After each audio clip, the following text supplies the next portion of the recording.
Привет, друзья! Мне очень приятно, что вы заглянули ко мне в гости. И в этом видео я продолжаю рубрику новогодних рецептов. И в этом видео я поделюсь с вами итальянским рецептом закусочных пирогов. И еще мы с вами приготовим оригинальный новогодний салат с пингвинами. Такой салат точно украсит ваш новогодний стол. А вот закусочные пироги, которые я вам покажу, вы можете готовить к любому празднику. И покажу я вам 3 разных варианта, чем можно заправить такие пироги. Так что не будем терять время и пойдемте готовить их вместе со мной.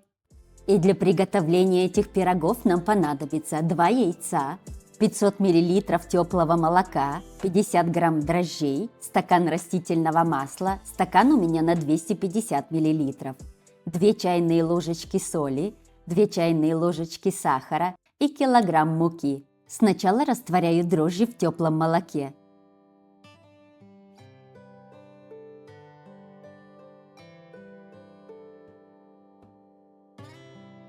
Затем добавляю 2 яйца.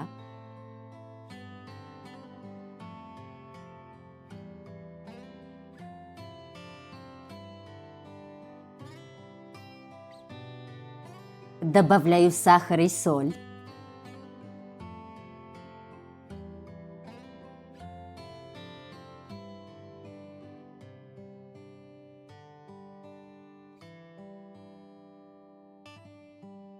Хорошенько перемешиваю и затем добавляю растительное масло. Но не все, часть добавлю в конце при замешивании теста.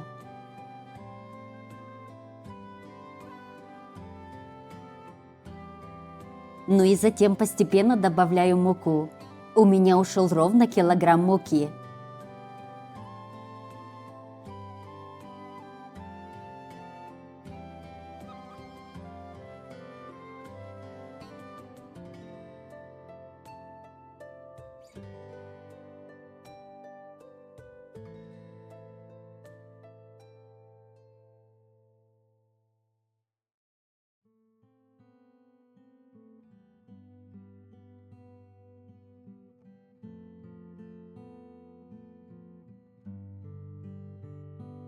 В конце тесто замешиваю руками.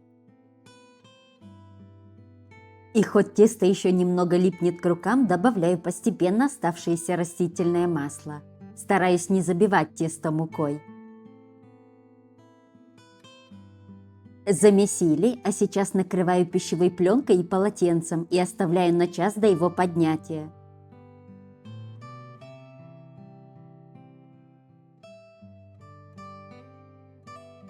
Из этого количества я обычно пеку 5 штук. И пока тесто поднимается, я смажу растительным маслом все формы. Круглые формы у меня диаметром 20 сантиметров, а квадратные 20 на 20. Прошел час, и посмотрите, как хорошо поднялось наше тесто. Сначала смазываем руки растительным маслом. Затем формируем маленькие шарики и выкладываем их в форму один возле другого. Старайтесь шарики делать примерно одинаковой величины и не больше, чем 1,5 сантиметра, иначе потом будет неудобно есть.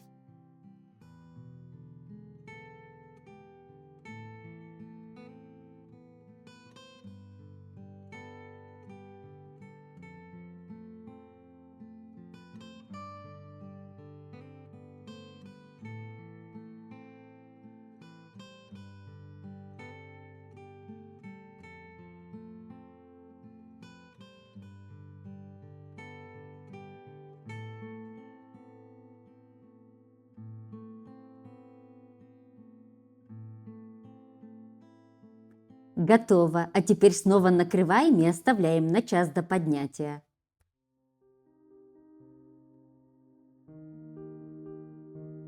И так формируем все остальные.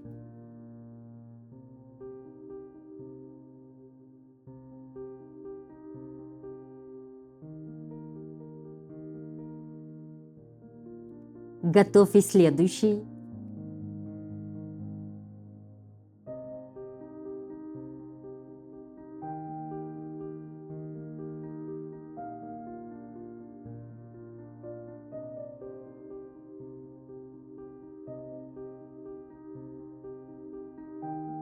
Прошел час, посмотрите, как хорошо поднялось наше тесто. Ну а теперь можно и отправлять в духовку. Духовку предварительно разогреваю на 200 градусов и выпекаю примерно 15 минут, пока они не станут красивые и румяные. И вот такие красавчики у нас должны получиться. После выпекания выкладываю их на бумажное полотенце до полного остывания. Да, это займет у вас немного времени, но посмотрите, какие они получаются симпатичные.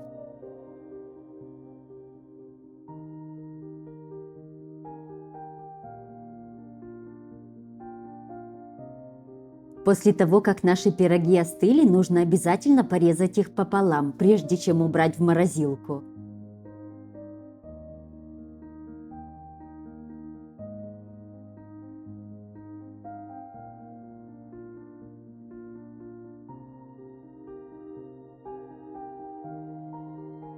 Вот таким образом.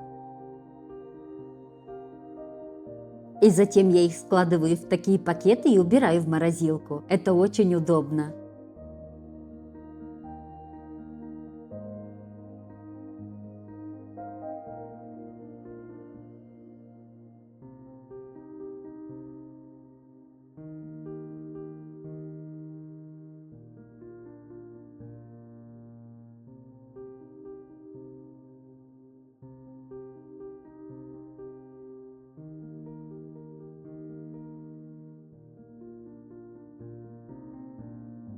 Ну вот и готово. Убираем в морозилку и достаем в праздничный день. Я же вам покажу в этом видео, чем можно заправить эти закусочные тортики. И покажу я вам 3 варианта. Когда достаем из морозилки, не советую полностью размораживать, а заправлять в полузамороженном виде. Так намного проще. Ну а теперь обе половинки пирога нужно смазать майонезом.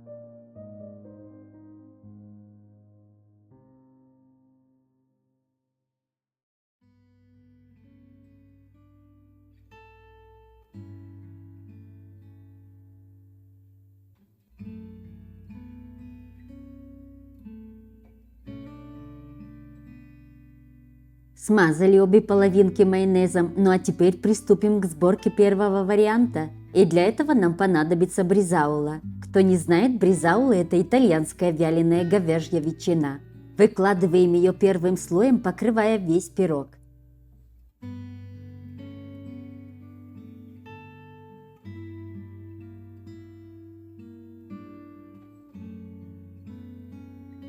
Дальше нам понадобится руккола, и сначала нам нужно ее нарезать. Руккола у меня домашняя, крупнолистовая, а если у вас мелкая, можете прямо так ее заправлять.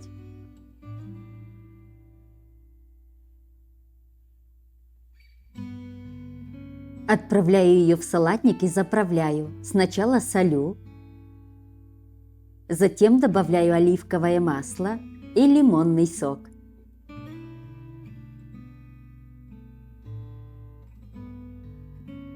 Перемешиваю и выкладываю вторым слоем.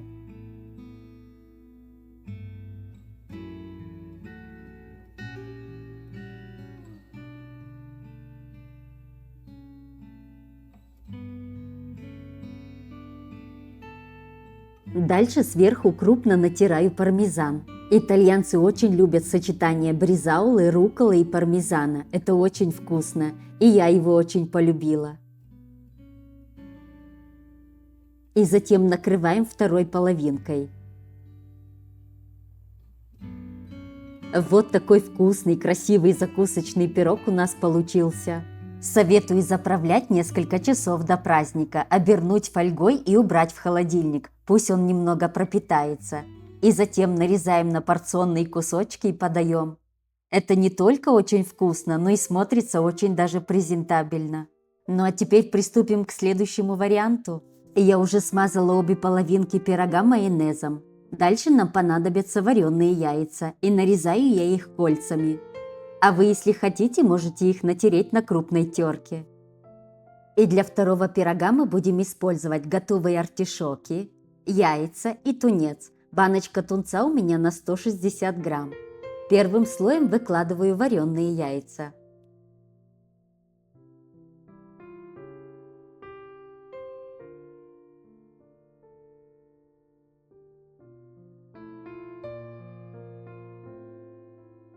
Затем солю и добавляю немного черного молотого перца. Вторым слоем выкладываю тунец.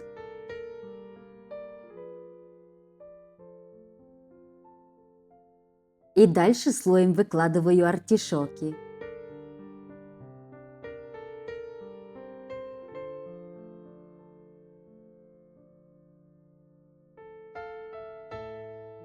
Выложили всю начинку и теперь также накрываем второй половинкой.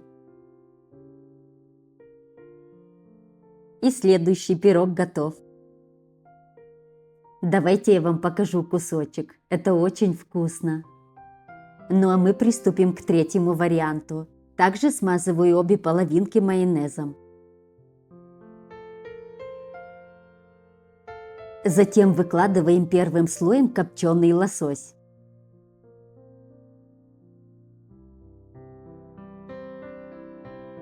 Дальше нам снова понадобится руккола. Также нарезаю ее и отправляю в салатник и заправляю, как в первом варианте.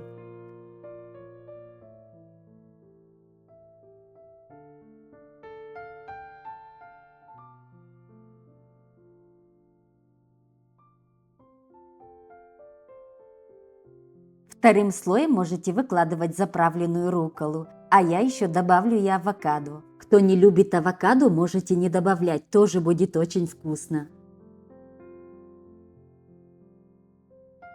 Нарезаю его на дольки и выкладываю сверху.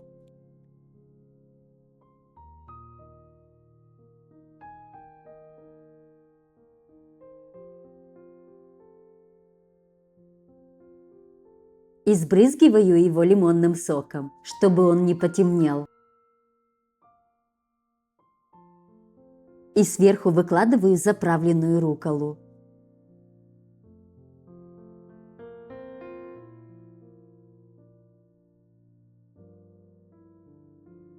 И также накрываем второй половинкой. И вот такой вкусный и красивый закусочный пирог у нас получился. Также обворачиваю фольгой и убираю в холодильник на несколько часов. И перед подачей разрезаем на порционные кусочки и подаем. Показала вам 3 варианта, а вы выбирайте, какой вам больше по душе. А можете заправить сразу несколько штук и все с разными начинками. Вариантов есть множество, вы можете добавлять любую начинку, но обязательно смазывайте обе половинки пирога майонезом. И если вам интересно, какими начинками еще их можно заправлять, пишите, я обязательно выпущу и с другими вариантами. Я их готовлю на все праздники. И я уверяю вас, на столе они никогда не задерживаются. Обязательно попробуйте приготовить, и я уверена, что вы вернетесь и скажете мне спасибо за рецепт. Ну а сейчас пойдемте готовить вместе оригинальный салат к Новому году.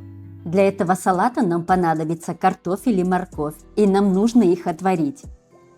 И еще отвариваю 5 яиц. Обычно я отвариваю все заранее, даже лучше отварить на день раньше. Затем очищаю и приступаю к соусу. В пиалку добавляю 3 столовые ложки майонеза и 3 столовые ложки белого йогурта.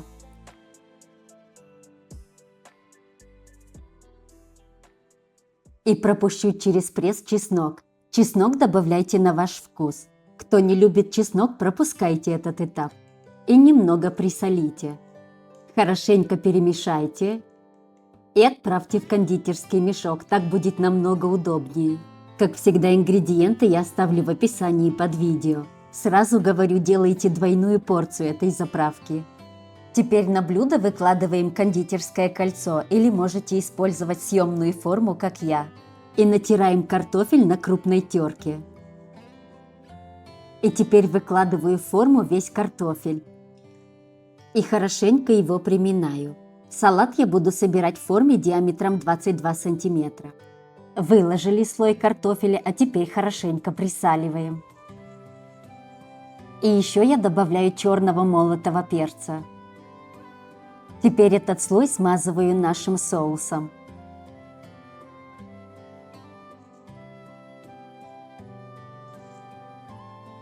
Дальше натираю морковь на крупной терке.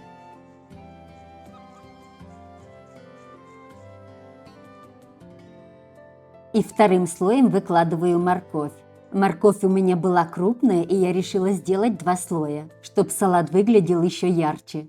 Выложили слой моркови, и следующий ингредиент – это куриная грудка. У меня грудка запеченная, и нарезаю ее на мелкие кусочки.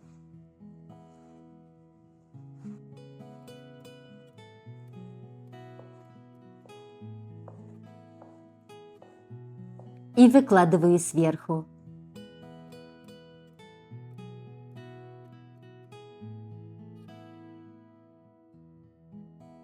Снова присаливаю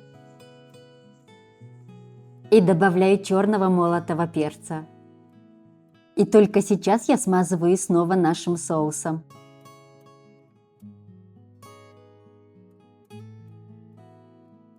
Покрываю хорошим слоем соуса. Следующий ингредиент – это маринованные огурчики. И их я стараюсь нарезать мелко. Их обязательно добавляйте в салат, с ними намного вкуснее. И теперь добавляем их следующим слоем.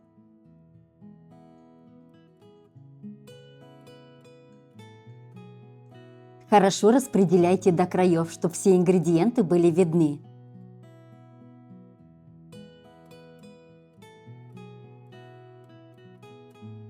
Следующий ингредиент – это любой твердый сыр, и натираем его на крупной терке. Если хотите, слой сыра можете пропустить, но огурчики добавляйте обязательно. И теперь сверху выкладываем слой сыра.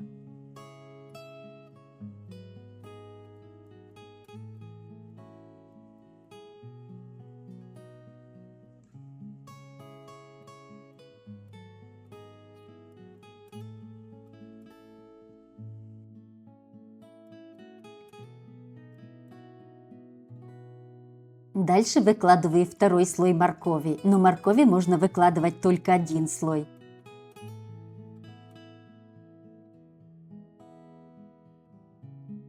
Следующий ингредиент – это вареные яйца. Отделяем желтки от белков.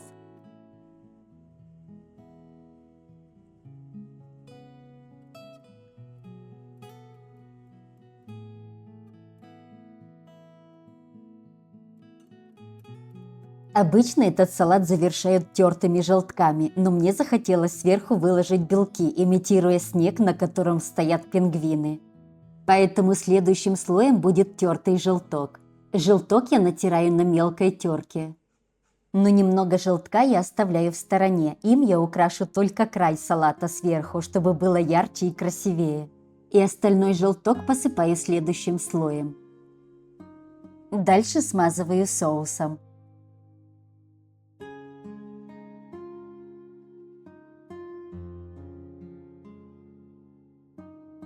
И хорошенько распределяю по всей поверхности.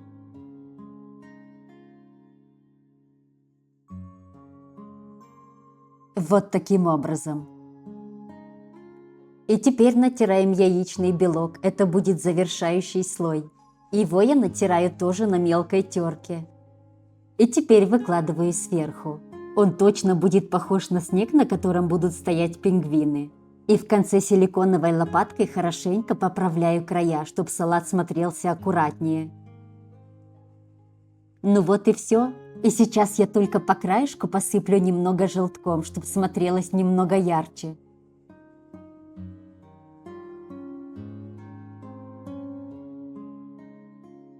И вот такая красота у нас получилась. А сейчас покрываю пищевой пленкой и оставляю хотя бы на час-два, пусть хорошенько пропитается.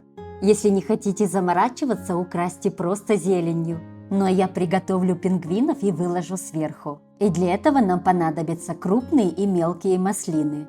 Надрезаем крупную маслину вдоль до серединки, таким образом, чтобы она могла раскрываться. Это будет туловищем пингвина.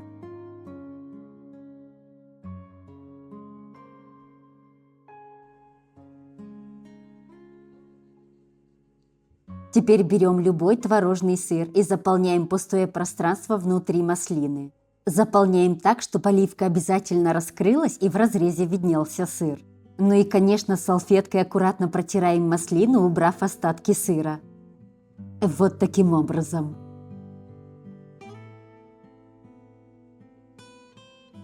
Теперь берем морковь и нарезаем кругляшками в 5 миллиметров.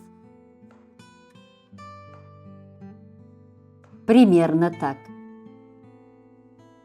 И теперь вырезаем маленькие треугольнички. Это будут ножки нашего пингвина. А маленький треугольничек – это будет клюв.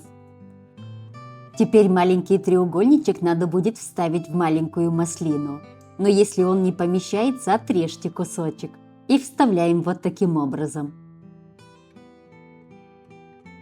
Теперь на подготовленные кругляшки выкладываем крупную маслину с сыром.